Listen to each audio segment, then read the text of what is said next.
నమస్తే అండి. ఇక్కడ మామిడి తోటలో కనిపిస్తున్న ఈ మొక్కలను చూడండి.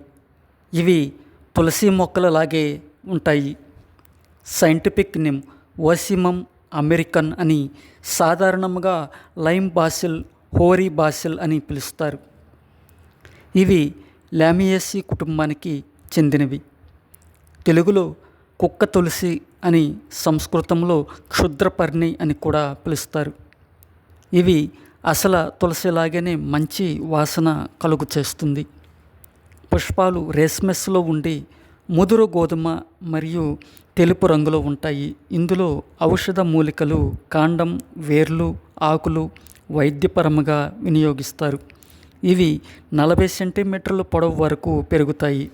అలాగే ఈ మొక్కలు భూమిలోకి లోతుగా విస్తరించి ఉన్న వేర్లను మూలాన్ని కలిగి ఉంటాయి. ఈ ప్లాంట్ మొత్తం చాలా సుగంధముగా ఉంటుంది. ఇవి సిట్రస్తో పోల్చదగిన వాసనతో ఉంటుంది.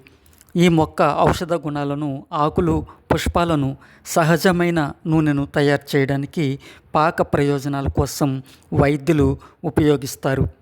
అలాగే ఆకులను చర్మ వ్యాధుల చికిత్సలో, చర్మంపై తగిలిన గాయాలు మరియు పుండ్లు, కాలిన గాయాలకు ఆకులను పేస్ట్గా తయారు చేసి వినియోగిస్తారు. మరియు కషాయాలను తయారు చేసి శ్వాసకోశ దగ్గు, రుమాటిజం, మూత్రపిండ కోలిక్ మరియు కాల్షిఫికేషన్ చికిత్సలను, సౌందర్య సాధనాలలో ఉపయోగిస్తారు.